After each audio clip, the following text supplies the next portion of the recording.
una amenaza latente, un miedo tal vez entre los francotiradores que apunten hacia la columna. No soy parte del problema,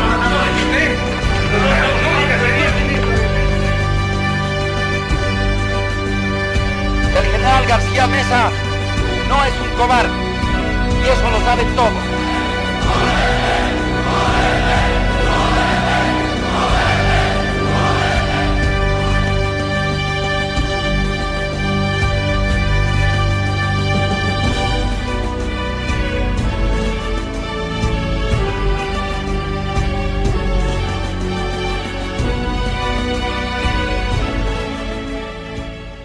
Hugo Banzer Suárez, sin duda una de las figuras más importantes de la política boliviana del siglo XX. Sin duda, uno de los hombres que más ha dividido la opinión en el país. Quienes lo execran y lo detestan sin ningún tipo de vacilación, quienes lo admiran y lo respetan y lo reputan como constructor de la democracia, también sin ningún tipo de vacilación. ¿Cuál Banzer? El Banzer de la dictadura férrea del 71 al 78, el Banzer del proceso democrático del 82 hasta su muerte, probablemente todos y uno, porque la personalidad se retrata de distintas maneras, pero con una misma esencia a lo largo del tiempo. ¿Qué Banzer y en qué momento? Hagamos la introducción de lo que fue el contexto que llevó a la presidencia por la vía violenta a Hugo Banzer en 1971.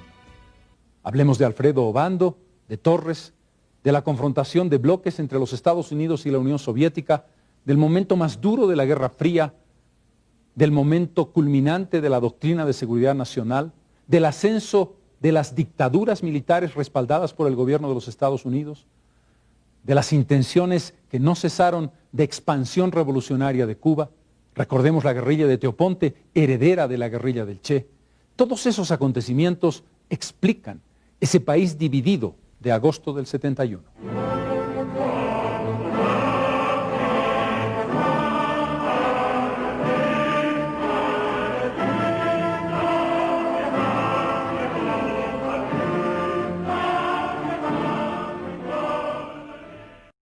Nunca hemos tenido ningún inconveniente con el general Torres. Yo lo respetaba porque era un oficial estudioso. El 7 de octubre de 1970 llegaba al gobierno el general Juan José Torres González. Se había producido una grave crisis militar y el país en realidad comenzaba a vivir una seria polarización entre quienes creían que el socialismo estaba a la vuelta de la esquina y quienes establecían un miedo a la posibilidad de un gobierno comunista en el país.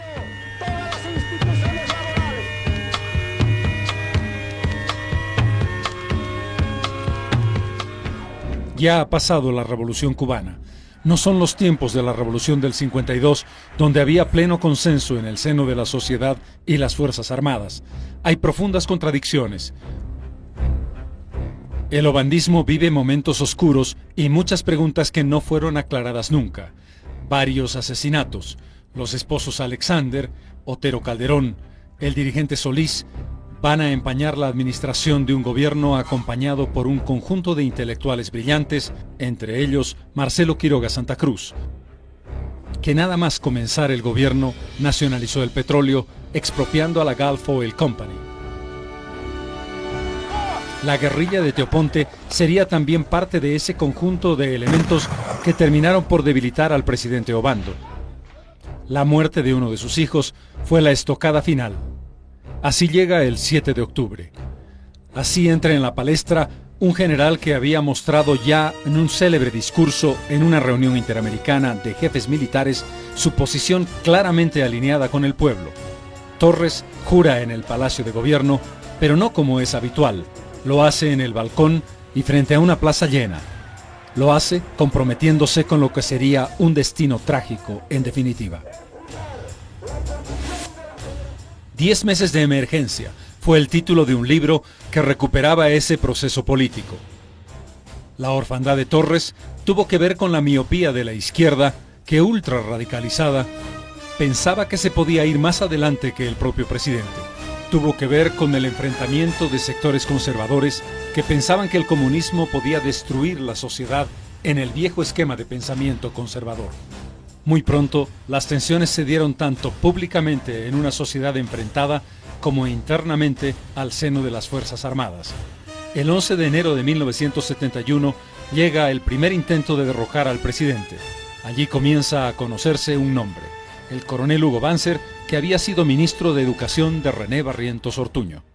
Habían decidido no levantarse en armas, iniciar un proceso revolucionario para derrocar al gobierno del general Torres. Luego recibo también un emisario de Cochabamba, y los dos coinciden en que iban a salir con mi nombre por delante.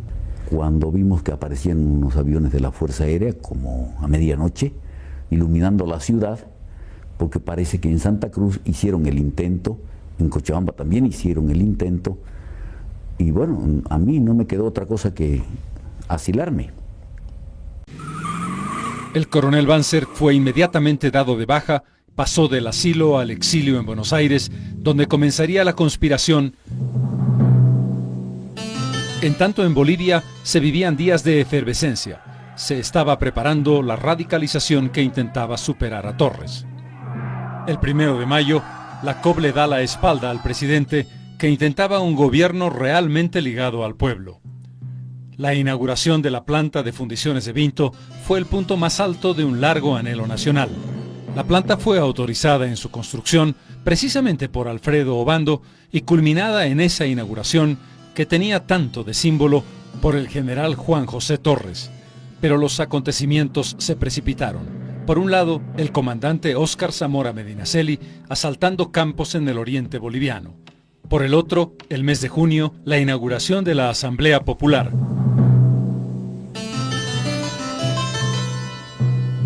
La reunión de la Asamblea Popular, que intentaba sustituir a un Congreso en ese momento cerrado y crear un soviet que manejara las cosas con una composición de gobierno popular. El pueblo en el poder. Pero no había coordinación alguna entre el Palacio Legislativo tomado por el pueblo, en una asamblea más retórica que efectiva, y el presidente que estaba absolutamente aislado en el Palacio. En mi condición de presidente de la Confederación Universitaria Boliviana, es que representaba al movimiento universitario en esta importante estructura, digamos, del movimiento popular, como lo denominábamos en ese momento, que se organizó con el nombre de Asamblea Popular. La izquierda nacional, el comunismo, el trotskismo, los independientes de izquierda, campesinos, universitarios, intelectuales, clase media, fabriles, obreros, discutían, hablaban, amenazaban, planteaban soluciones que iban a llevar a Bolivia al cambio definitivo. Fue demasiada dosis para los Estados Unidos de América y para los países vecinos.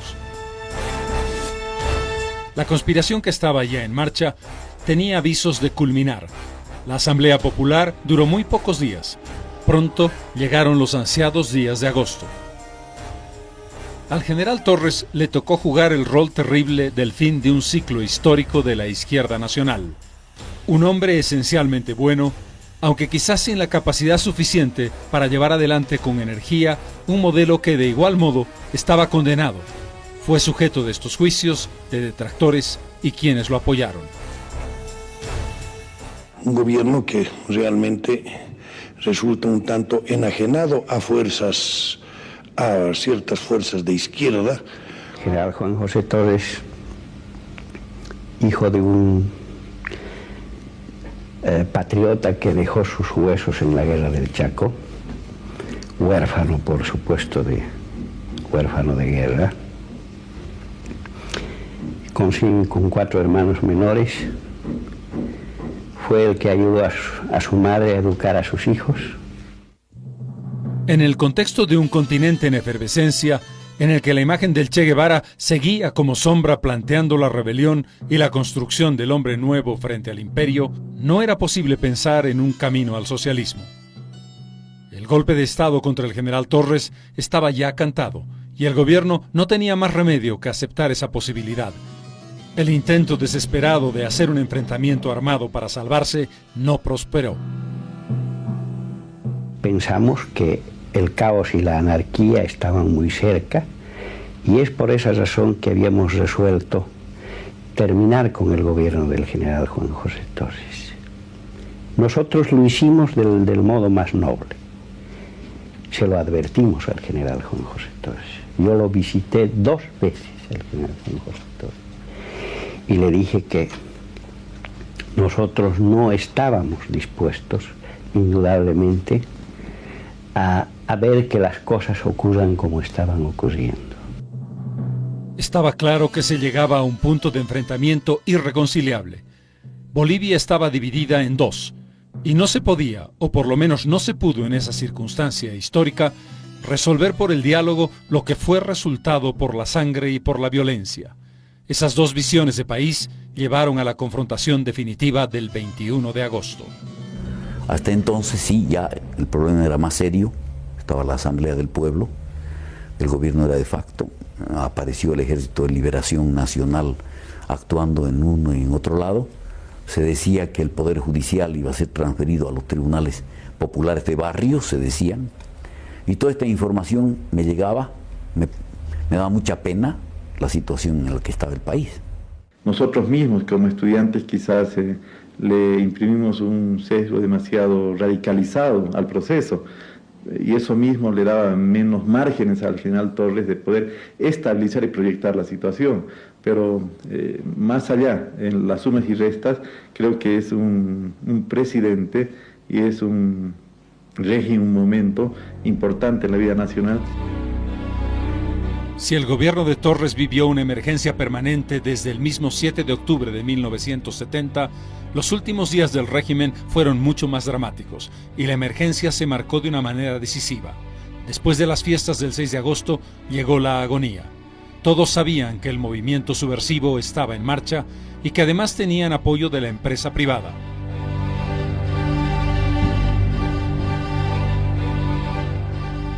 ...1971 fue sin duda un año de inflexión histórica para Bolivia.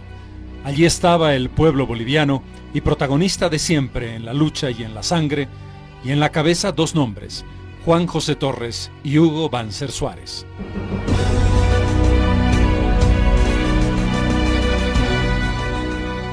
El golpe de 1971 era inevitable, porque el país se había polarizado de un modo irreversible. Lo curioso, y se ha repetido tantas veces, es cómo quienes creen en la vía progresista, en la revolución, en el socialismo, llegan siempre en el punto exacto a tal radicalidad que hace inviable la vigencia de gobiernos que intentan seguir un camino precisamente hacia lo que llamaríamos hoy la izquierda. Es lo que le pasó dramáticamente a Juan José Torres.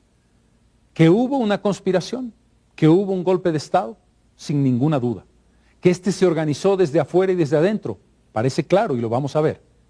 Pero que contribuyeron de manera extraordinaria a los movimientos ultra radicalizados cuya expresión fundamental fue la Asamblea del Pueblo, negarlo sería una tontería. Esas son las cosas de la historia, las incomprensiones de sectores que acaban hundiendo sus propios ideales. Y lo peor del caso, la repetición cíclica de esos mismos errores que vinieron después de la década de los años 70.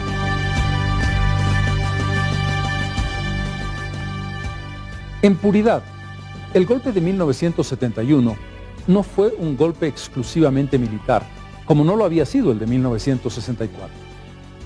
En el 71 participan 2 fuerzas políticas muy importantes: el MNR de Víctor Paz Estenssoro y la Falange Socialista Boliviana de Mario Gutiérrez. 2 partidos que habían sido históricamente enemigos irreconciliables, el uno como verdugo y el otro como víctima en la década de los años 50. ¿Qué explica el que Paz, el que hiciera la revolución del 52, se sume a un golpe retardatario históricamente? ¿Qué explica que Gutiérrez acepte ir de la mano con Paz Estenssoro? Probablemente la circunstancia brutal de la polarización del país. Probablemente la necesidad de Paz de viabilizarse con unas fuerzas armadas que lo detestaban por precisamente haber cerrado el colegio militar el año 53. Allí, sin embargo, hubo un hombre que jugó como un avesado político, Hugo Banzer Suárez, un joven coronel que se convirtió en el jefe de ese proyecto político y de ese gobierno el más largo del siglo XX. ¿Qué explica la violencia sin límites de ese gobierno. La represión, el exilio, la muerte, la tortura como mecanismo. La lógica de una doctrina internacional que creía que la civilización cristiana lo justificaba todo. ¿Qué explica un gobierno exitoso desde el punto de vista económico hasta un cierto momento? Precios extraordinarios de materias primas. ¿Qué explica la corrupción? La esencia de valores que se habían perdido hace mucho tiempo en el conjunto de la administración del Estado. Todo eso fue este gobierno, el del 71 al 78, protagonizado por el primero coronel y luego general Hugo Banzer Suárez.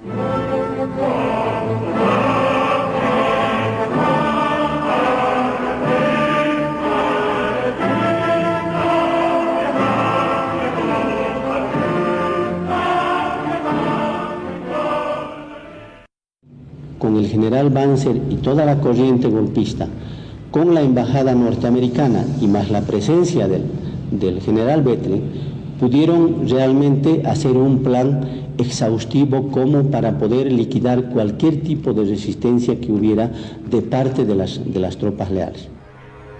El golpe estaba en marcha. ¿Quiénes participaron? En la parte objetiva, en aquella que se vio y que luego asumió el poder, fuerzas políticas muy importantes, Falange Socialista Boliviana y el Movimiento Nacionalista Revolucionario. Y entonces el doctor Mario Gutiérrez envió una carta al doctor Paz Estenssoro, invitándolo a que participe de la acción revolucionaria. Comenzaba así la historia imposible de la unión entre Falange y el movimiento, una parte porque la otra, con Hernán Siles Suazo, estaba en la izquierda. En torno a la presencia de fuerzas internacionales, los Estados Unidos y sobre todo el Brasil, con el general Bethlen, hay discrepancias. Quienes estuvieron defendiéndose ante el golpe afirman categóricamente que la hubo, tan categóricamente como el desmentido de quienes protagonizaron el golpe. En lo que a mí respecta, yo no tomé contacto con ningún personero de la embajada americana, con ningún personero del gobierno argentino ni brasileño. Lo que yo he visto a través de toda la documentación histórica que ya es de público conocimiento es que han habido factores de cohesión vinculados a la embajada norteamericana y en su tiempo también ciertos sectores de la empresa privada alemana y de los grupos brasileños. Estuvo aquí concretamente un general brasileño, el general Bethlen, que fue uno de los promotores del golpe de Estado contra el general Torres. Buenos Aires fue el centro de la conspiración y estuvieron el coronel Ayoroa, el general Miranda, el mayor Calloja, los civiles del MNR y la Falange, Ciro Humboldt, Mario Gutiérrez. Finalmente se decidieron los hechos. El coronel Banzer por tierra llegó a Bolivia. Tras un incidente en el que quedó inutilizado para el golpe el mayor Calloja, Banzer llega a Santa Cruz. En la madrugada del 19 de agosto, los acontecimientos comienzan a precipitarse. En un punto, la casa de Dionisio Foglianini.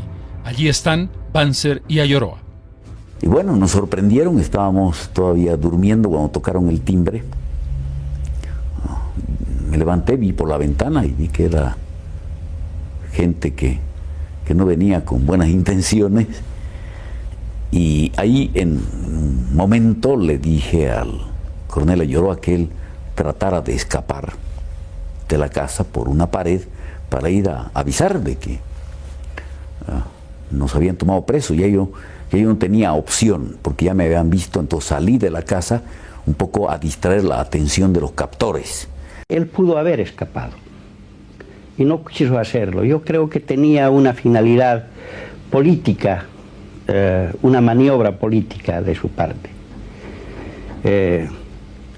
Seguramente pensaba que su figura estaba siendo relegada por dos otras figuras en la ciudad de La Paz.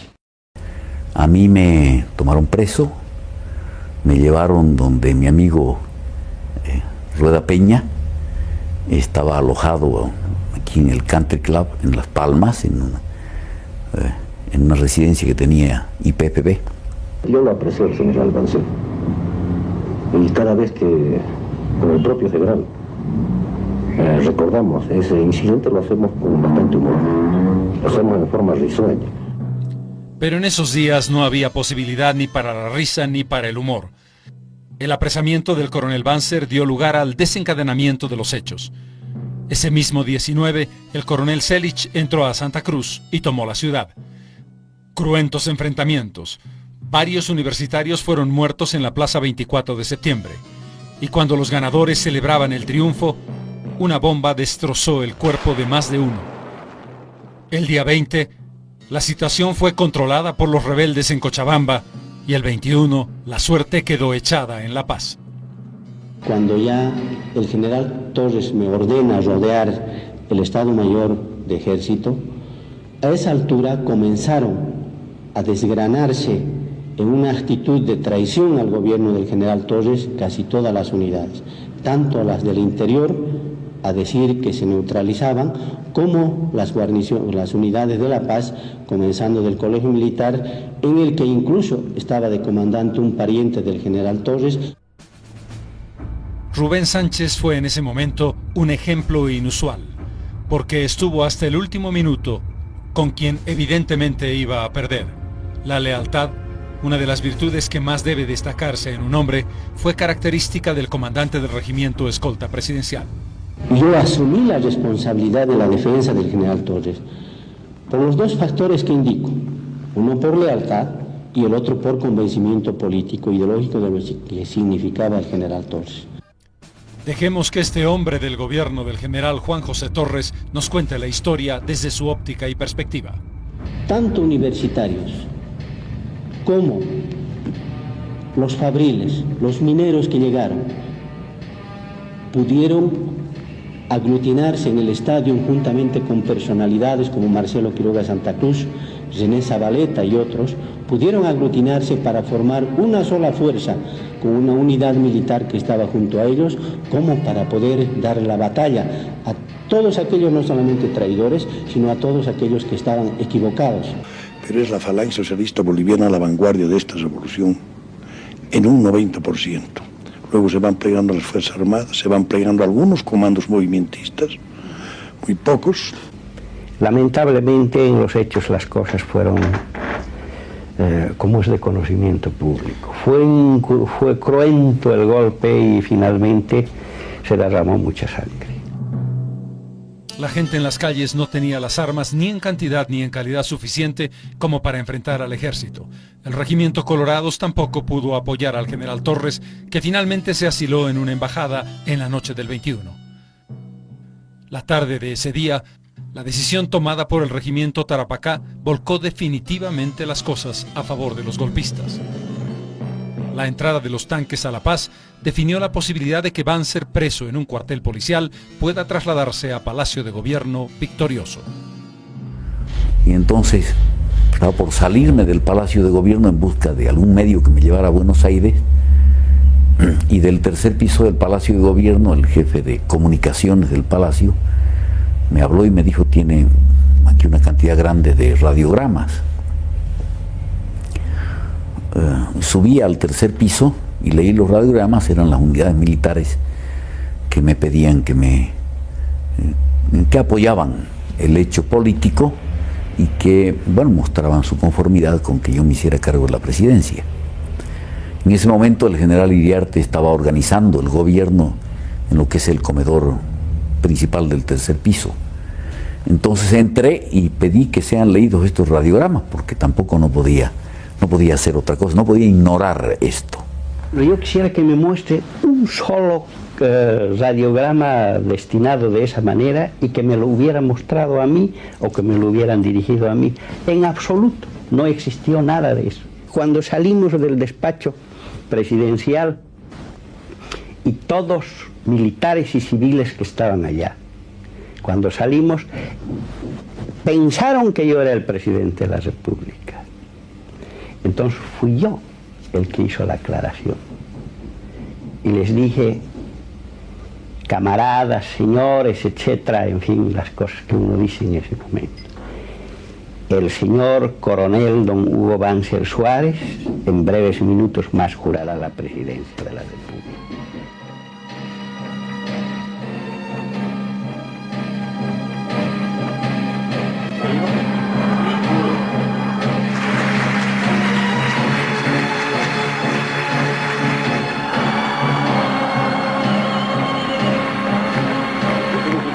la presidencia de la República en circunstancias difíciles, críticas podríamos decir. Una coalición denominada Frente Popular Nacionalista había llevado al coronel Banzer al poder. La conformaban el MNR de Paz Estenssoro y la Falange de Gutiérrez Gutiérrez. Estaban también, por supuesto, las Fuerzas Armadas de la Nación. Los ministros que conformaban el primer gabinete, Mario Gutiérrez, Andrés Selig, Florentino Mendieta, Erwin Rodríguez, Raúl Lema Peláez, Augusto Mendizábal, Carlos Serrate Reich, Roberto Capriles, José Gil Reyes, Héctor Ormachea, Ciro Humboldt Barrera, Carlos Valverde Barberí, Ambrosio García, Sergio Leige, Hugo González, Alfredo Arce Carpio. Pero las cosas no terminaron con la posesión del presidente. Los enfrentamientos, sobre todo a nivel de la universidad en la ciudad de La Paz, se mantuvieron algunas horas más. La intervención militar fue implacable. Los tanques llegaron delante de las puertas del monobloc y los aviones atacaron ese edificio. Después de una amenaza, disparos y varios muertos, los universitarios sobrevivientes tuvieron que bajar por la avenida Arce, manos en la cabeza, rodeados de soldados y acompañados por tanquetas. Era el comienzo del fin de un proceso universitario que se había denominado revolucionario en abril de 1970. Inmediatamente después se formó el CONRUB, que se convertiría en el Consejo Nacional de Educación Superior, una universidad a la medida de la dictadura que comenzaba a gobernar. El retorno a Bolivia de Víctor Paz Estenssoro tuvo características de recibimiento multitudinario, pero no eran las mismas masas que lo habían recibido en 52. No eran ciertamente las mismas circunstancias. Paz Estenssoro apuntalaba ahora una dictadura. Los elementos que justificaron su participación y su presencia tenían que ver, entre otras cosas, con la necesidad de reconciliarse con las Fuerzas Armadas. El modelo nacionalista continuaba, pero no tenía ya el carácter revolucionario. El gran problema era, además, el profundo carácter represivo de los primeros 2 años del gobierno del coronel Banzer. La decisión del FPN fue categórica. No había posibilidad de dar tregua alguna al enemigo.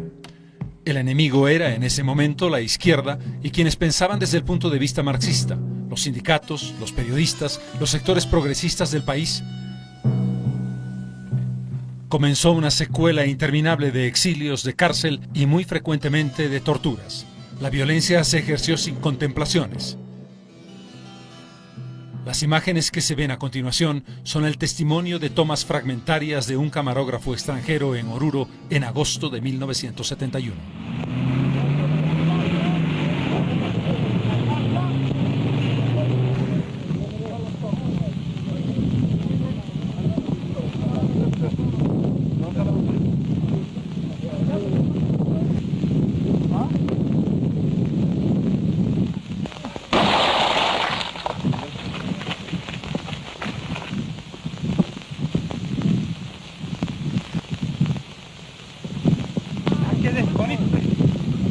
No va a disparar.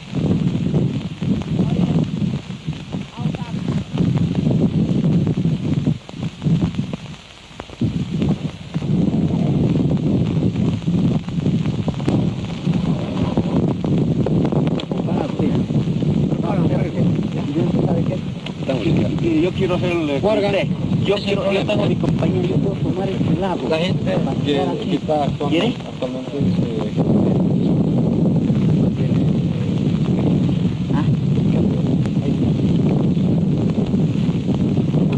no hacen fuego.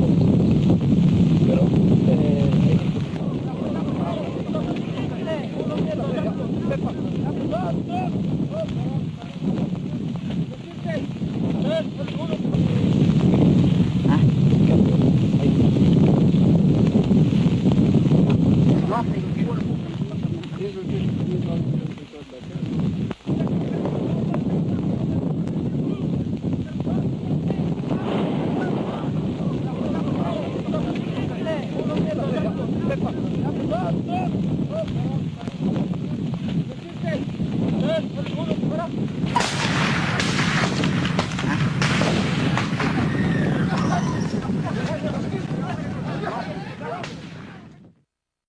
En este dramático contexto se crea el movimiento de izquierda revolucionaria, un partido que en ese momento defendía ideas radicales y que se enfrentaba a la dictadura, cuyo destino parecía estar, y lo estuvo estrechamente ligado, a esta joven organización. Reunión de una generación que pensaba en un cambio fundamental de estructuras y que terminó proponiendo un proyecto democrático. Estableció un enfrentamiento permanente a la dictadura durante esos 7 años de gobierno.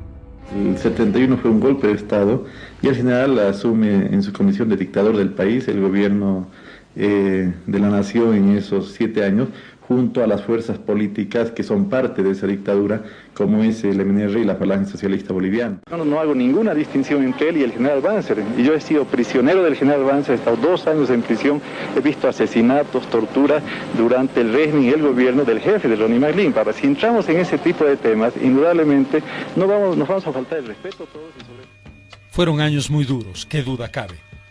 El enfrentamiento y sobre todo la acción del gobierno no tuvo reparos ni contemplaciones. Quien había sido verdugo fue luego víctima.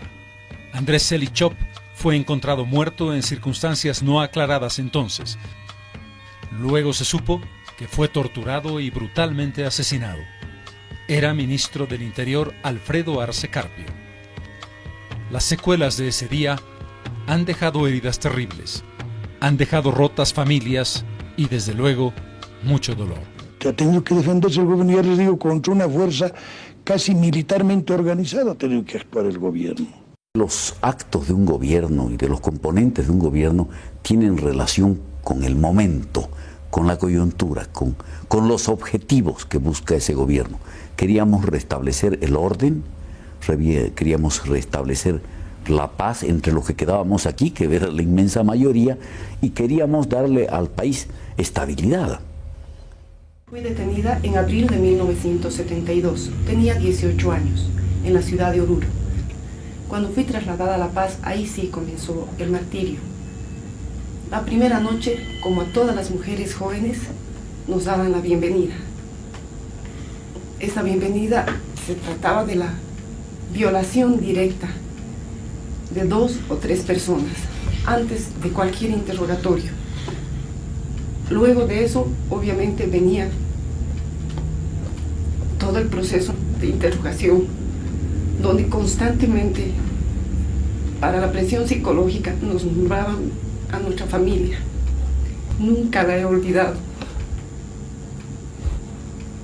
He arrastrado durante mucho tiempo como pesadilla, porque lo único que había hecho yo era defender las ideas que tenía, nada más. General Banzer, mi hijo José Carlos, fue detenido el 23 de diciembre de 1971 y encarcelado en la prisión del Pari en Santa Cruz. Si tuvo alguna responsabilidad, debió haber sido juzgado, pero jamás torturado y menos hecho desaparecer junto a otros 2 jóvenes el 3 de febrero de 1972. General, hace más de 25 años que no sé dónde poner estas flores.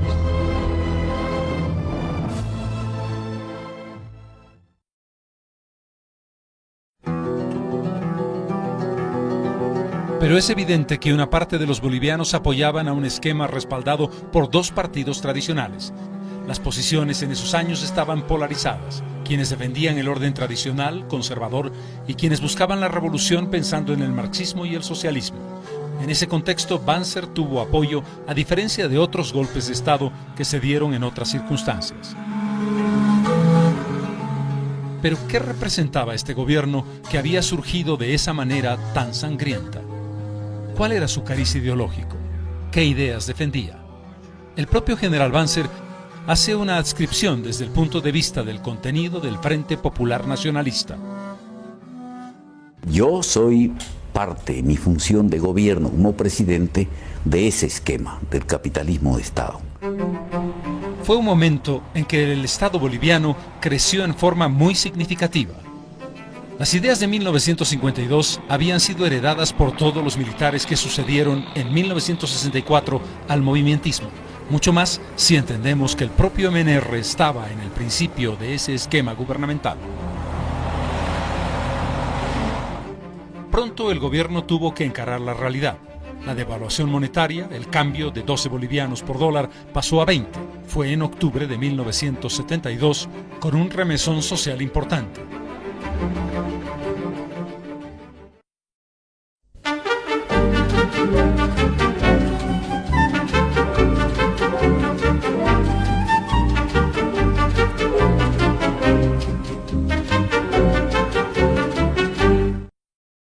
Pero desde luego, el país comenzó a crecer.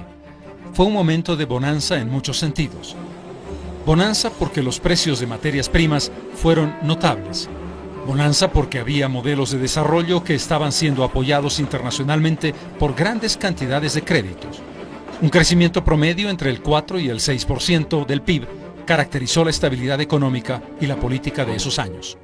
Estoy muy orgulloso de haber pertenecido a ese gobierno. Yo quiero decir también que se hizo mucho por el país y sobre todo mucho por la ciudad de La Paz. Lo que se hizo por la ciudad de La Paz fue increíble. Se hicieron obras en todo sentido. Y cuando hablo de la ciudad de La Paz, hablo también obviamente del Alto. Se trabajó intensamente, se trabajó con mucha honestidad. Se obtuvo el respaldo total del general Banzer para que la alcaldía esté dotada de los recursos, tanto humanos como de los recursos financieros. Ese respaldo también me permitió a mí trabajar totalmente en forma independiente de cualquier tipo de presión militar, personal, familiar. O sea que me dio su pleno respaldo. Y verdaderamente, las grandes ciudades crecieron de modo espectacular. La Paz hacia arriba por sus limitaciones geográficas. Santa Cruz en el salto definitivo después del impulso dado por la Revolución de 1952. Fue un momento importante para los principales centros y el que estructuró el que hoy llamamos eje troncal: La Paz, Cochabamba, Santa Cruz.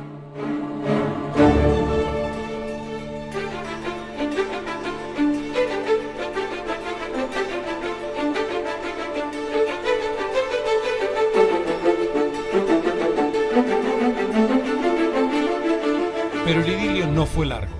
Falange y el movimiento comenzaron a vivir tensiones e incluso hubo un amago de golpe de Estado, protagonizado por Carlos Valverde después de salir de ministro. El caso es que el MNR empezó a distanciarse fuertemente del gobierno. Cada parte tiene su propia versión, que culminó con el exilio de Paz Estenssoro en enero de 1974.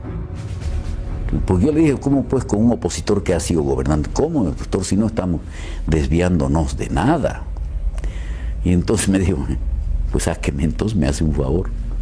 Le dije, bueno, como que pasaron 3 días, entonces le mandé al ministro del Interior a decirle que lo íbamos a sacar. Un poco, diciéndole, bueno, de acuerdo con lo que me ha pedido, ¿no? Y entonces salió el doctor, por esa razón. Porque quería, por supuesto, su partido ser una opción. Y para ser una opción, él creía que debía marginarse del gobierno. Pero el que se marginó fue él solo, porque todos los MNRistas se quedaron. Si con él, lamentablemente, no se fue nadie. Una pena, lo abandonaron. A Paz Estenssoro se le notificó la necesidad de salir del país, se le dio un pasaporte con el sello rojo para que no vuelva al país. Eso fue todo y se le puso una guardia para que salga en el primer avión que había. Yo salí al exilio unos 6 meses después.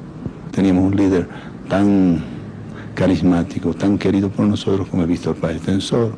Eso impedía naturalmente que pueda dividirse el MNR y en ese empeño fue que se produjeron tiras y aflojas que dieron lugar a que el jefe de nuestro partido, Víctor Paz Estenssoro, saliera del país. Pero esa no es la verdad, no es lo que pensaba Ciro Humboldt en esa ocasión, como se puede apreciar por los titulares de periódicos. Además de criticar a Paz Estenssoro, encabezó el grupo que expulsó al jefe histórico del movimiento nacionalista revolucionario.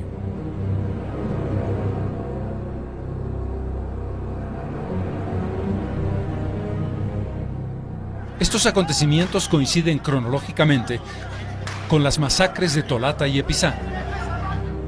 Los ajustes en la canasta familiar a principios del 74 definieron una protesta popular expresada sobre todo en el campo cochabambino. El resultado fueron varios muertos y heridos.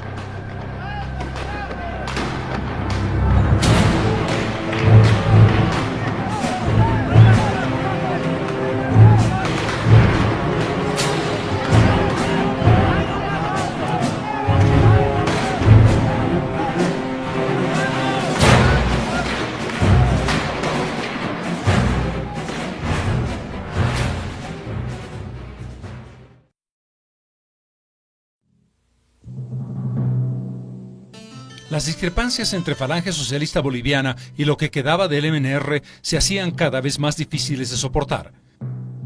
Finalmente, la conclusión fue el Estatuto del 9 de noviembre de 1974. Las Fuerzas Armadas deciden asumir el mando total. Pero no había la posibilidad de detener al gobierno del general Banzer. Todavía le quedaban algunos años más de gobierno.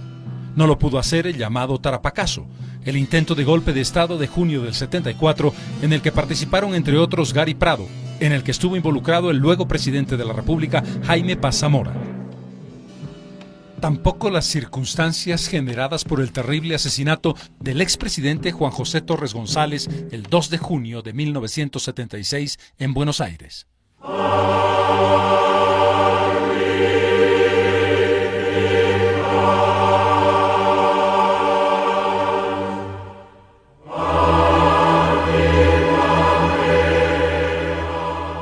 Los restos de Torres fueron enterrados en nuestro país varios años después. Fue en 1984.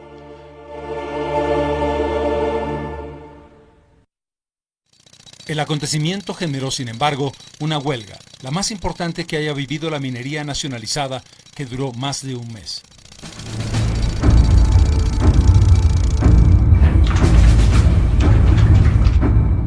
Los últimos años del gobierno de Banzer fueron un intento de consolidar una concepción desarrollista y de crecimiento.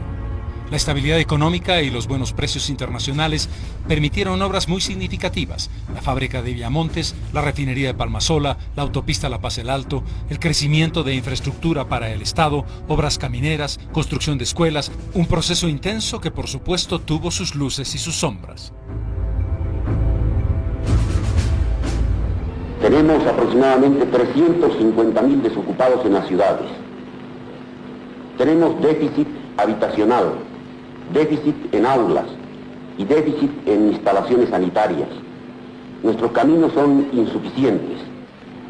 Por consiguiente, estos recursos serán empleados en su totalidad y todos los que podamos conseguir en el futuro para este mismo propósito, en la construcción de caminos, de hospitales, de viviendas, de aulas escolares y de todo aquello que beneficie a las clases necesitadas. Bolivia, que en 1971 tenía $400 millones de deuda externa, terminó en 1978 con más de 2.500 millones de deuda. Ese proceso, que dejó al país, como otros muchos de América Latina, en circunstancias de desventaja para encarar su futuro, tuvo un alto costo que se pagó luego. Y estos fondos de la deuda externa indudablemente que mostraron un cierto tipo de crecimiento, especialmente vinculado con las construcciones. Pero también gran parte de los recursos de la deuda externa volvieron al exterior. Esto se demostró después, cuando los estudios que se hicieron mostraron que evidentemente no todos los recursos que vinieron bajo préstamos se quedaron en el país. En su gestión internacional, Banzer estaba rodeado de gobiernos militares. Era el momento en América Latina. Allí estaban Videla en la Argentina, en uno de los gobiernos más terribles y sangrientos que haya vivido no solo la Argentina, sino el continente.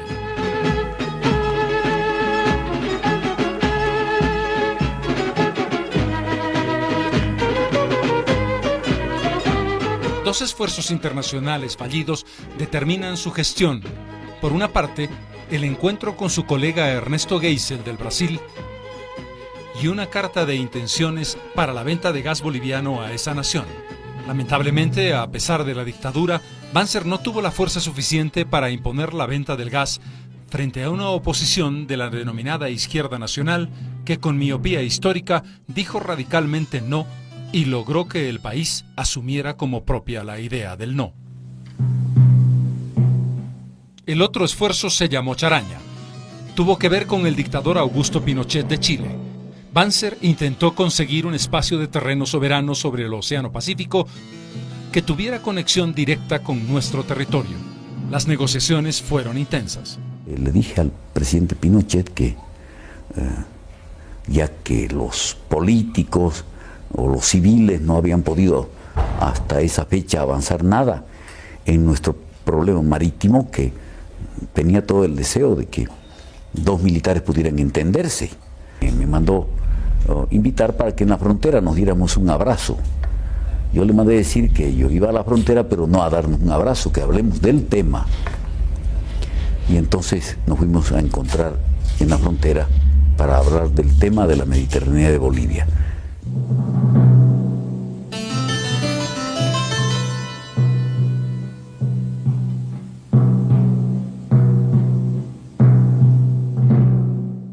El abrazo de Charaña fue un gran intento boliviano que todos recuerdan. Finalmente, Pinochet dijo categóricamente que no. Incluso se habló de compensaciones territoriales.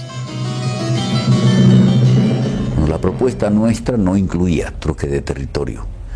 Pedíamos una franja y un enclave, pero no propusimos ningún trueque. Propusimos compensaciones no territoriales. Pensábamos que podíamos establecer un polo de desarrollo, inclusive tripartito entre Bolivia, Chile y Perú. La voluntad inicial no había conseguido caminar, y entonces por eso volvimos a la suspensión de las relaciones diplomáticas. En el criterio de un desarrollismo que había comenzado en los años 60, Banzer continuó su trabajo en esa dirección, el intento integrador con la llamada Marcha hacia el Norte para tratar de vincular el norte de La Paz con los departamentos de Beni y Pando. Importantes avances en los transportes, fundamentalmente aéreos, arreglos de aeropuertos y una modernización de la flota del yoide aéreo boliviano con la compra de varias aeronaves.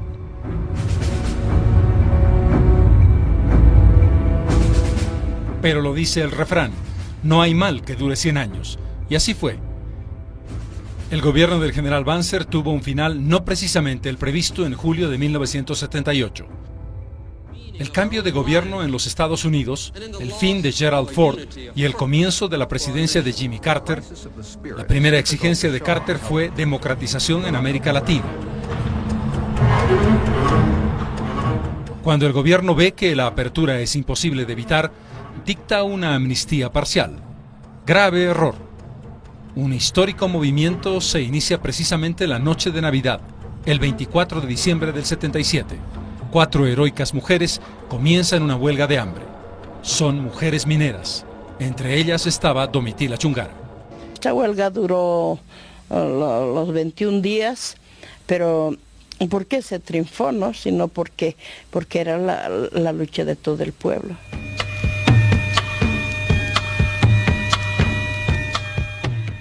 Las elecciones del 78 tuvieron 3 candidaturas principales. Hernán Siles Suazo, de la Unidad Democrática y Popular, Víctor Paz Estensoro, del MNR, entonces histórico, y Juan Pereda Asbun, candidato oficialista del gobierno. El pueblo se volcó para expresar su voluntad, pero ese voto no fue respetado. El fraude masivo llegó a niveles de escándalo. Las cosas llegaron a un extremo tan increíble que se habían registrado 49.412 electores más que los que originalmente se habían inscrito. A ese nivel llegó el fraude. Estábamos conscientes de que evidentemente se había hecho fraude. La Corte anuló los comicios. Tras 2 días de tira y afloja y de fuerte tensión, el general Banzer se convenció de que no tenía salida y se vio obligado a resignar el poder. Y justo cuando la coyuntura cambia, cuando se reducen los ingresos de capital externo, cuando las deudas tienen que ser pagadas, cuando los precios internacionales caen, el general Banzer abandona el poder. Me dolía mucho que hubiera habido una conducta de esa naturaleza. Me lastimaba emocionalmente cuando no era necesario hacer eso. Yo había declarado a la prensa horas antes de que el 6 de agosto yo dejaba la presidencia de la República. O sea que yo me iba del gobierno y no había necesidad de una actitud de esa naturaleza. Me lastimó emocionalmente mucho. No salieron las lágrimas como pena o añoranza del Palacio de Gobierno, no, de ninguna manera. 7 años es suficiente para satisfacerse.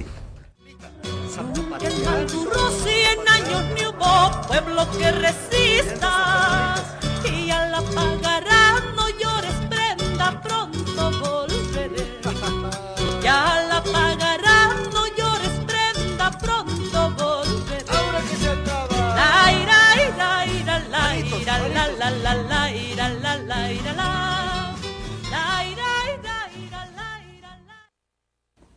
Banzer no pudo salir por la puerta grande del Palacio de Gobierno.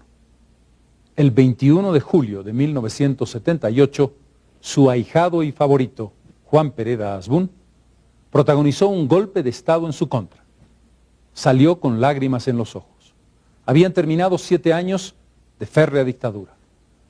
Había terminado un gobierno que no logró unificar al país. Quienes fueron víctimas de la dictadura detestaron a Banzer de allí en más hasta su propia muerte. Quienes consideraron que el eslogan Orden, Paz y Trabajo funcionaba, fueron fieles seguidores del general cuando se convirtió a la democracia, probablemente por razones de conveniencia más que por razones de convicción. En todo caso, fueron 7 años que marcaron la historia.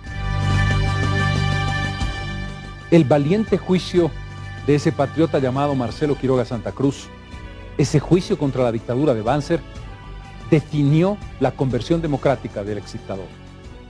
Sus amigos y colaboradores le dijeron: general, si usted quiere defenderse, solo lo podrá hacer con representación en el Parlamento, y para eso hay que crear un partido.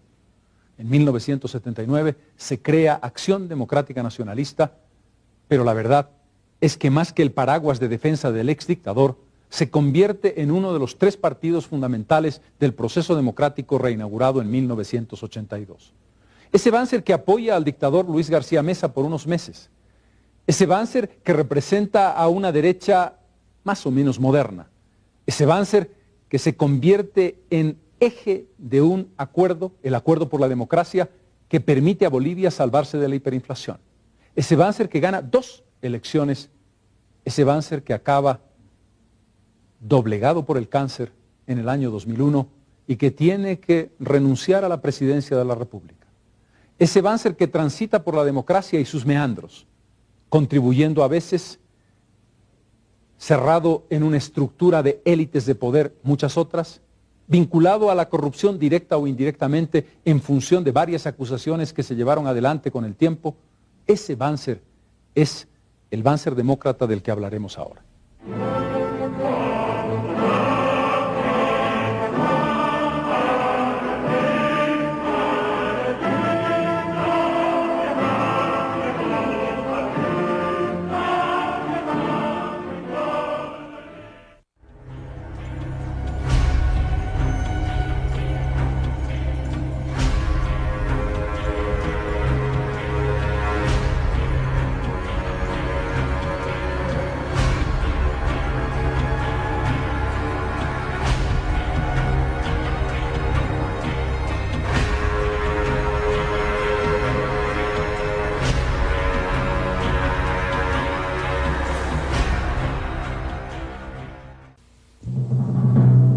Entre 1978 y 82, Bolivia vive el periodo más inestable de su historia. 9 presidentes en apenas 4 años y medio.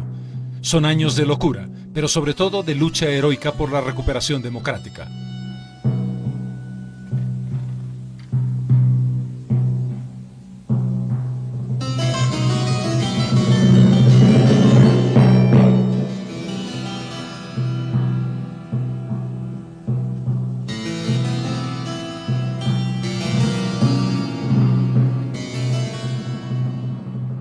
Juan Pereda dura apenas 3 meses.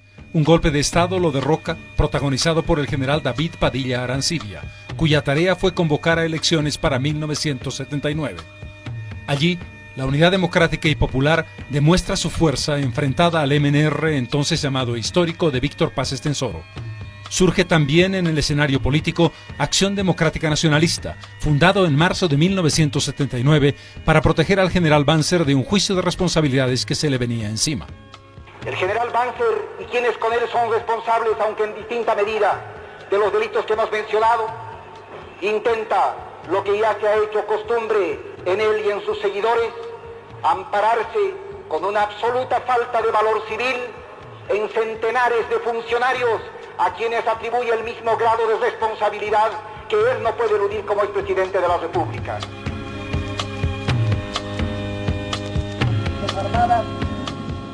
En 1980, la dictadura de García Meza, a la que inicialmente apoyó Hugo Banzer, se cobró la vida de Marcelo Quiroga Santa Cruz. Finalmente, en 1982 se recupera la democracia y entra al gobierno Hernán Siles Suazo. Tras 3 años turbulentos, el péndulo pasa de la izquierda a la derecha.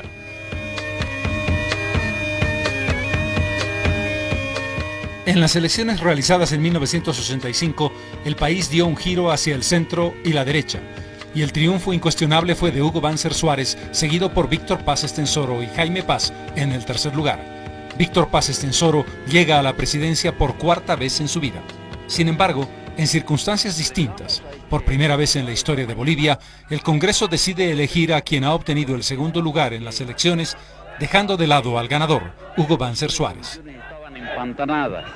El sostén de la nueva política económica tuvo un aliado fundamental, Hugo Banzer y Acción Democrática Nacionalista, que firmaron un histórico acuerdo llamado Pacto por la Democracia con Víctor Paz Estenssoro. No solamente porque marcó el respaldo a la nueva política económica, sino porque abrió una nueva lógica de alianzas que permitieron la gobernabilidad en el largo plazo. Para establecer reglas de convivencia entre la oposición y el partido que detenta el control del Poder Ejecutivo. Que el pacto es útil, y muy útil en este momento en el país, porque da una impresión de estabilidad política, porque desalienta. Las elecciones de 1989 estuvieron signadas por el fraude, particularmente protagonizado por la llamada Banda de los Cuatro. El resultado final le da el triunfo a Gonzalo Sánchez de Lozada del MNR, el segundo lugar a Hugo Banzer Suárez y el tercero a Jaime Paz Zamora. Marchemos ya, camino a la esperanza, hagámoslo con plena decisión. Ratifico mi decisión de apoyar a quien gane las elecciones, así fuese por un solo voto, porque el voto es la fuerza de la democracia. Pero Banzer incumple la palabra que le había dado al país, y en vez de votar por Gonzalo Sánchez de Lozada, que había ganado, le da una sorpresa a la nación. Contra todo pronóstico, se produce una alianza que parecía imposible. Hugo Banzer Suárez y Jaime Paz Zamora, quienes antes habían sido enemigos irreconciliables, verdugos y víctimas, logran un acuerdo cruzando lo que Jaime Paz Zamora había definido como ríos de sangre insalvables. De apoyar en el Congreso Nacional la candidatura del licenciado Jaime Paz Zamora, jefe del... Producto de ese acuerdo, el Congreso Nacional consagra presidente constitucional de Bolivia a Jaime Paz Zamora del MIR. ADN y MIR se repartieron el poder al 50%. El gobierno mantuvo la estabilidad económica e hizo un primer intento de procesos de privatización. Las elecciones de 1993 le dan un claro triunfo a Gonzalo Sánchez de Lozada sobre Hugo Banzer Suárez, a quien le saca casi 15 puntos de ventaja. Desde la oposición, Banzer y su partido se oponen de manera frontal a las medidas de reforma, particularmente la capitalización, la reforma educativa y la participación popular.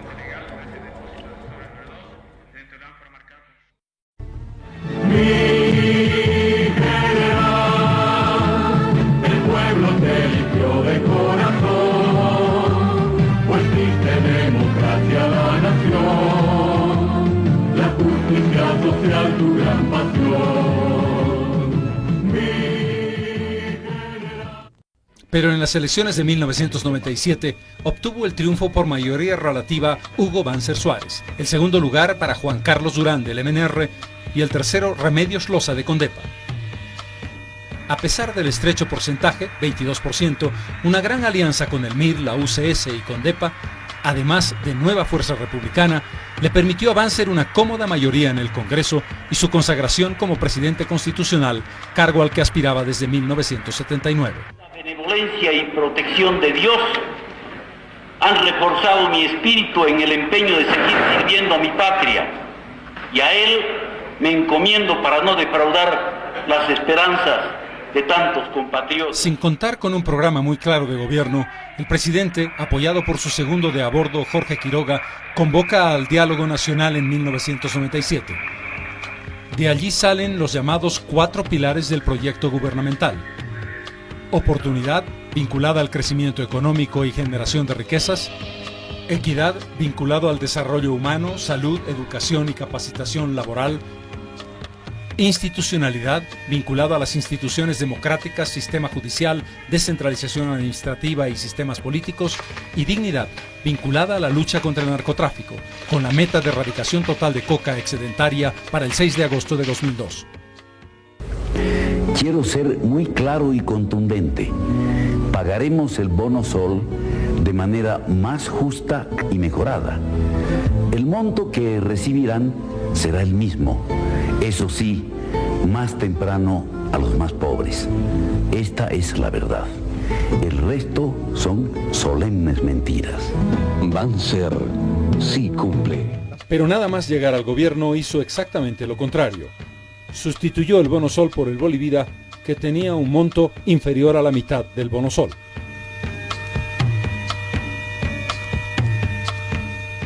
Dos temas ingratos tocan directamente al presidente de la República. El primero, el caso Marino Diodato, casado con una sobrina del primer mandatario. Diodato es detenido, acusado de tráfico ilegal de cocaína, además del funcionamiento ilegal de casinos y casas de juego.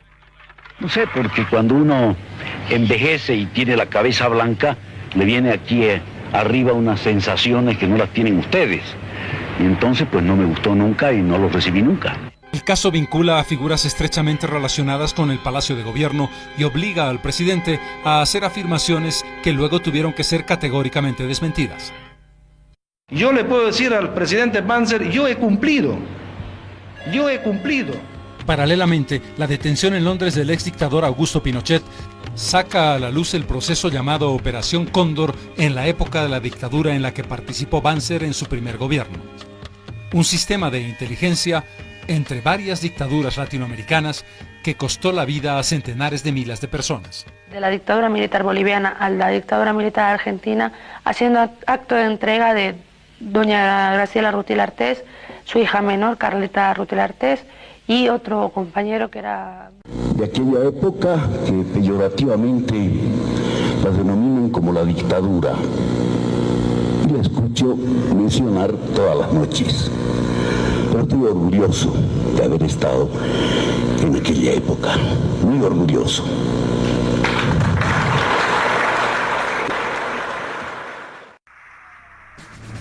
El presidente Banzer y sus aliados del MIR, NFR, UCS y Condepa deciden la venta de las refinerías Gualberto, Villarroel y Palmasola por un monto de $130 millones.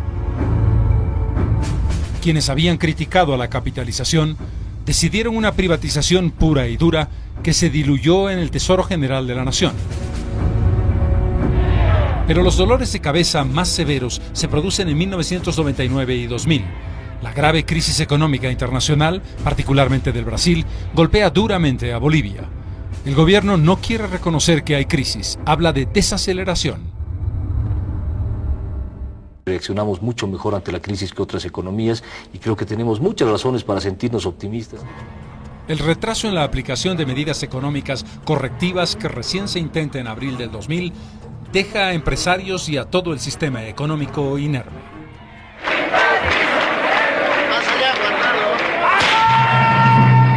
Paralelamente, la crisis y la tensión social suben hasta grados casi insostenibles. En abril, la llamada Guerra del Agua. Un fallido estado de sitio, un motín policial, la intervención de militares con francotiradores en Cochabamba y varios muertos y heridos.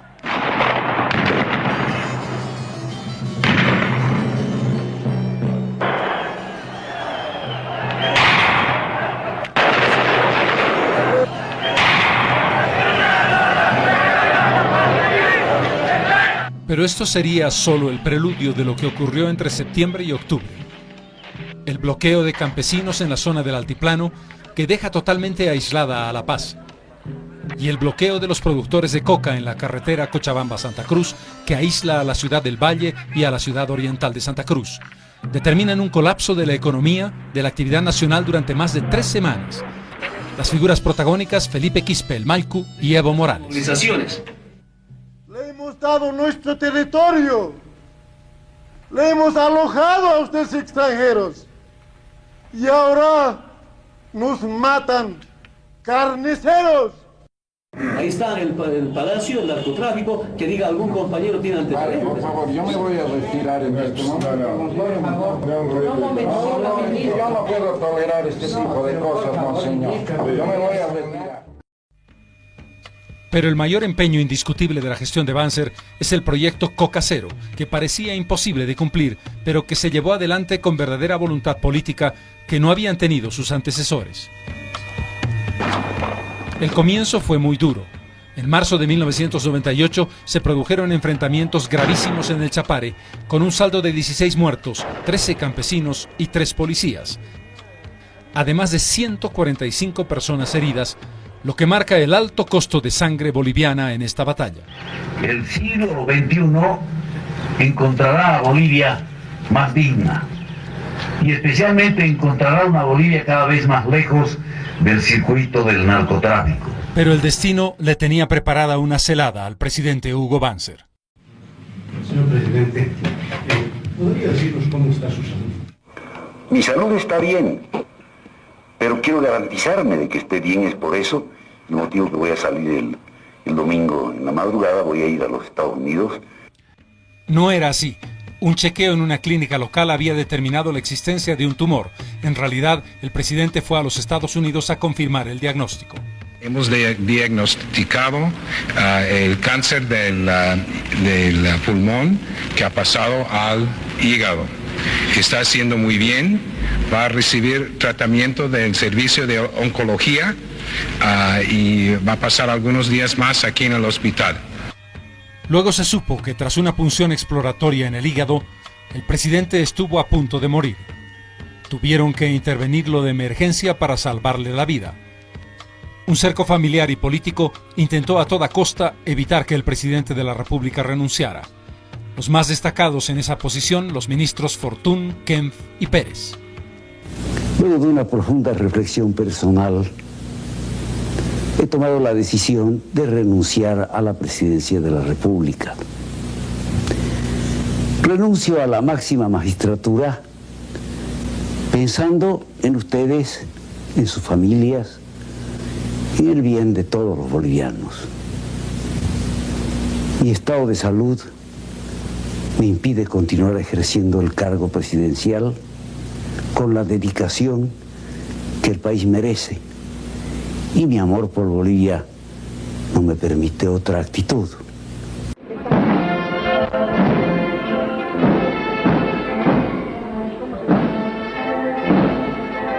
El 4 de agosto volvió a Bolivia. Había decidido renunciar ante el país al cargo de presidente de la nación.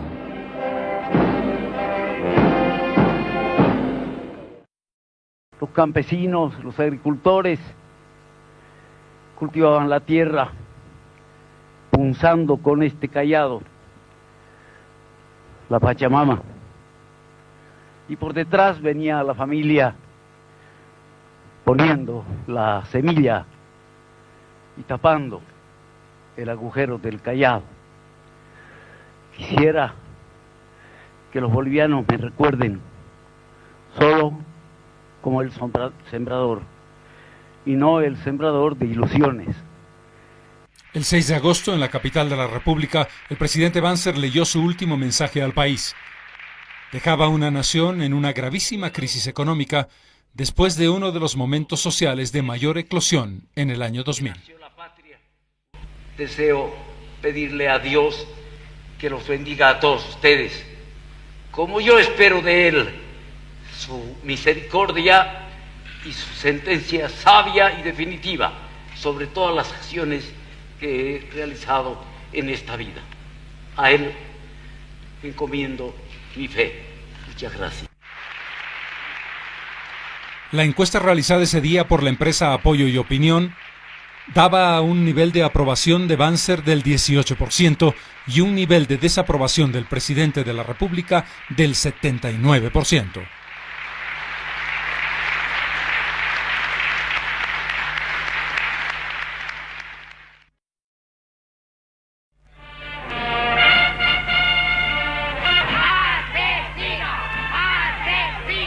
¿Cómo responde un gobierno con banderita blanca blanca, con pañuelitos blancos, con florcitas. No, señor, los que vienen con armas tienen que atenerse a las consecuencias.